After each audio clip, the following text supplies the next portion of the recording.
Harmony one के chart पे बहुत सारी ऐसी चीजें हो रही है जो लफड़े वाली है। तो क्या प्राइस बहुत नीचे चला जाएगा? Let's find out.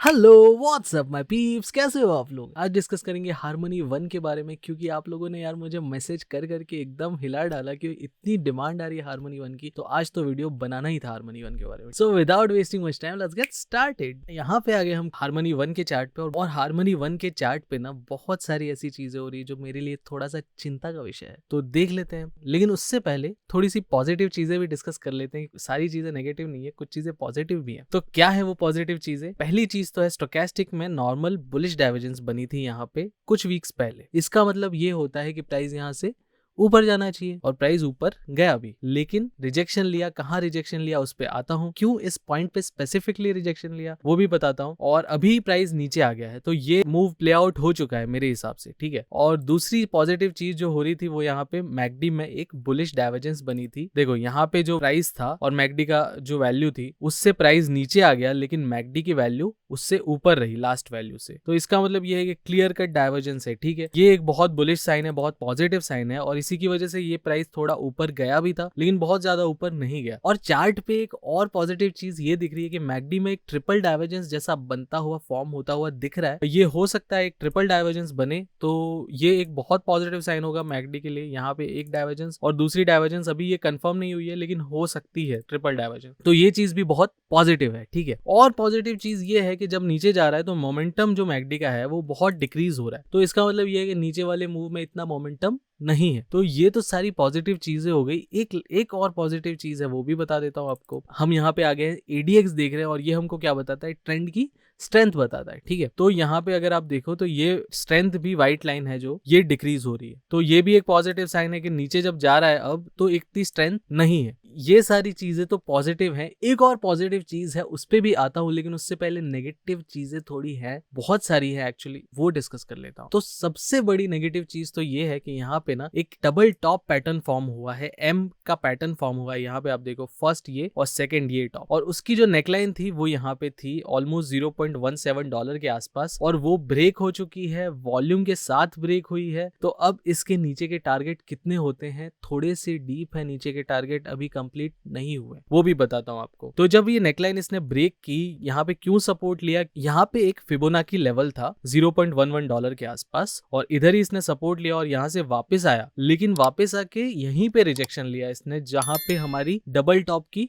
नेकलाइन थी, एम पैटर्न की नेकलाइन थी। यहीं पे रिजेक्शन लेके वापस नीचे जा रहा है। तो और कितना नीचे जा सकता है भाई, ये तो जानना पड़ेगा हमको। तो ये मैं आपको बता देता हूँ। सबसे पहला जो मिनिमम टारगेट है, जो मिनिमम मुझे लगता है इतना नीचे जाना चाहिए इसको, वो है यहाँ से हम गिनते हैं अगर नेकलाइन से, तो वो बनता है ऑलमोस्ट $0.08 के आसपास, मतलब ऑलमोस्ट 6.4 रुपीज। और अगर हम मैक्सिमम टारगेट भी आपको बता देता हूँ, तो वो टारगेट जो बनता है ऑलमोस्ट $0.075, मतलब ऑलमोस्ट 6 रुपए के आसपास, ठीक है। तो टारगेट तो 6-6.5 रुपए के आसपास बन रहा है नीचे की तरफ, लेकिन क्या इसको सपोर्ट करने के लिए कोई चीज है? तो हाँ, बहुत सारी चीजें हैं जो इसको सपोर्ट कर रही है। उसमें से पहली चीज ये है कि यहाँ पे मेरा जो फिब है उसका जो 23.6% लेवल है वो भी है इस प्राइस पे, इसके आसपास ही है, ये $0.085 के आसपास है। और दूसरी चीज, यहाँ पे एक डबल बॉटम पैटर्न बना था, ये देखो, ये डब्ल्यू पैटर्न, इसको डबल बॉटम भी कहते हैं, और इसका जो नेकलाइन है वो एग्जैक्ट इधर ही है। तो ये जो था, ये एक स्ट्रॉन्ग हमारा रेजिस्टेंस था जो अब बन गया है सपोर्ट। तो यहाँ पे एक बहुत स्ट्रॉन्ग सपोर्ट है, और मुझे यही लगता है कि यहाँ पे एक सपोर्ट ले सकता है। और क्या चीजें हैं जो ये प्राइस सपोर्ट कर रही है, वो ये है कि यहाँ पे आप लॉन्ग टर्म भी देखो, ये लेवल था, एक रेजिस्टेंस पॉइंट था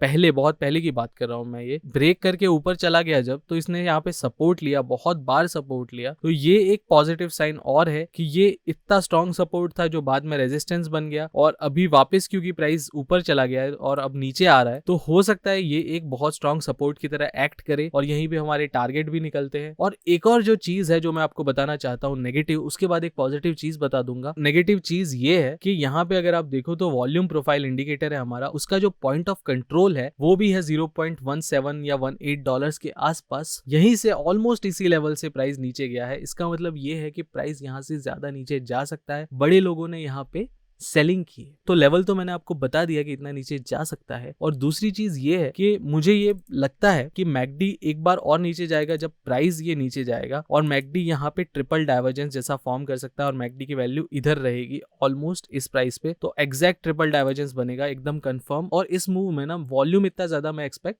नहीं कर रहा। ठीक है, ऑल राइट। तो बहुत सारी नेगेटिव बातें कर ली, लेकिन एक पॉजिटिव साइन है, बहुत पॉजिटिव साइन है इसके चार्ट पे, और वो ये है कि यहाँ पे एक बहुत पॉजिटिव फ्लैग लाइक पैटर्न बना रहा है। यहाँ पे ये हमारा डंडा और ये है फ्लैग। ठीक है, इस पैटर्न में आप अगर देखो तो वॉल्यूम इंक्रीज करता जा रहा है, और यहाँ पे जब डाउन आ रहा है, नीचे आ रहा है प्राइस, तो वॉल्यूम डिक्रीज कर रहा है। तो ये एक बहुत पॉजिटिव साइन है। और अगर यहाँ पे सस्टेन करता है प्राइस वीकली क्लोजिंग बेसिस पे, रिमेंबर वीकली क्लोजिंग बेसिस पे ये करंट प्राइस $0.11 $0.1 के आसपास अगर प्राइस यहाँ पे सस्टेन कर जाता है वीकली क्लोजिंग बेसिस पे, तो मेरा मानना ये है कि फर्स्ट टारगेट तो होगा यही जो ऑल टाइम हाई है इसका, ये होना चाहिए। और अगर वो ब्रेक हो जाता है तो बहुत बड़ा एक स्ट्रॉन्ग मूव आ सकता है ऊपर की तरफ। वो जब होगा तब देखेंगे। अभी के लिए नीचे जाने के चांसेस थोड़े से ज्यादा लग रहे हैं मुझे, अगर मैं सारी चीजें प्राइस एक्शन भी कंसीडर करूं और फिब लेवल्स भी कंसीडर करूं और सारी चीजें अगर मैं कंसीडर करूं, तो मुझे नीचे जाने के चांसेस थोड़े से ज्यादा लग रहे हैं। ऑल राइट, मैंने आपको ये बता दिया कि नीचे जा सकता है प्राइस, लेकिन कब जाएगा उसके लिए भी मेरे पास एक डेट है। तो वो डेट क्या है देख लेते हैं। मैंने यहाँ पे फिब टाइम एक्सटेंशन ड्रॉ किया है वीकली टाइम फ्रेम पे। हमारा जो ये हाई था, स्विंग हाई, इधर से स्विंग लो की तरफ एक वीकली टाइम फ्रेम पे फिब टाइम जोन्स ड्रॉ किए हैं, और ये हमको क्या बताता है कि नेक्स्ट स्विंग हाई और नेक्स्ट स्विंग लो कब लगा सकता है। ठीक है, इसने ऑलमोस्ट हर बार एक्यूरेटली प्रेडिक्ट किया है कि कब लगाएगा। जैसे इसने यहाँ पे प्रेडिक्ट किया था, इसके जस्ट पहले वाले हफ्ते में इसने अपना स्विंग हाई लगाया था। इनफैक्ट ये ऑल टाइम हाई भी था। ये जो वर्टिकल लाइन है इसकी बात कर रहा हूँ, व्हाइट वाली बाय द वे। और इसने जो नेक्स्ट बनाया वो इसके नेक्स्ट हफ्ते में बनाया, उससे पहले प्रेडिक्ट कर लिया था। 1 या 2 दिन का इसमें मार्जिन ऑफ एरर आप कंसिडर कर सकते हो। और अभी जो नेक्स्ट ये बता रहा है जो लेवल है, वो